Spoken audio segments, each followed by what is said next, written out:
So, the position on the legs is really important. So when we go for the sweep, so again, I've got my lasso, however I've got my lasso, they've stood up, I broke the posture, but I've also loaded the legs.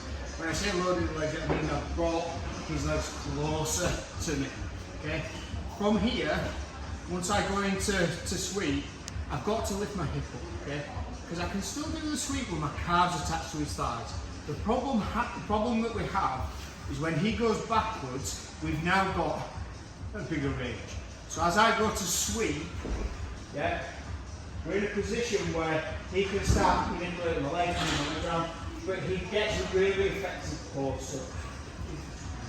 So as I start trying to follow up now, he can pulse and shrink away, and that's because of the distance. Okay. So if we come back again and we start looking at lifting our hip up.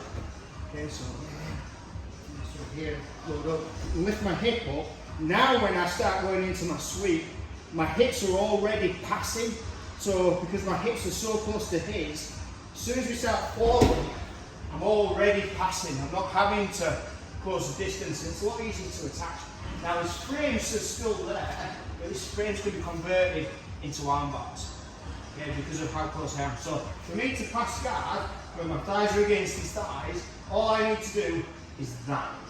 When my calves are on his thighs, I've got to get my hips onto his thighs, and I've got to get my hip past his hip to get past the guard. Okay, so this is why we're lifting our leg up. Sorry, our hips up into that position and using that for this week. Another good question over here is, I get into this position with the lasso, what's stopping them when I let go to go for a footlock?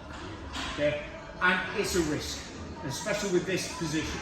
Okay, so when I load here, as soon as I start looking to do that, if he starts tightening up, he can then hit a footlock. Now what if I'm not done? Hips up. Is it again, sir? Yeah. So this is a real problem because I've gone calf. So calf on thigh now gives him more distance to start attacking my leg. Okay, so if we reverse it again,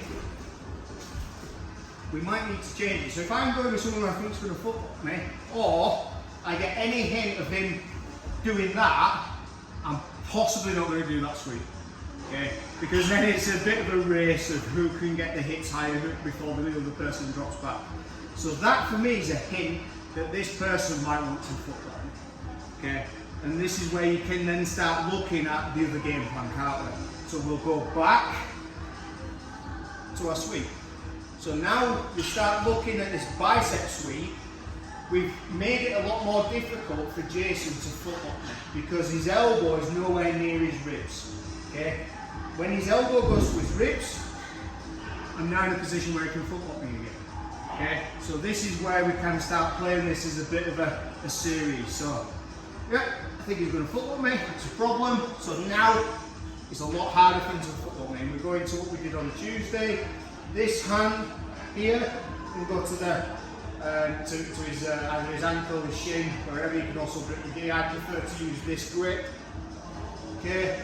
Turn the bicep down towards the floor and then just lift that foot up and go up into what we're doing on Tuesday. Okay? Everyone who's on top took that arm in like they're going to go for a footlock because that's our trigger now. Okay? So we know we're not going to go for that old school sweep because this guy might sit back and start attacking the feet. So we're going to now go to that bicep sweep. Okay, here we go. 1, 2, 3.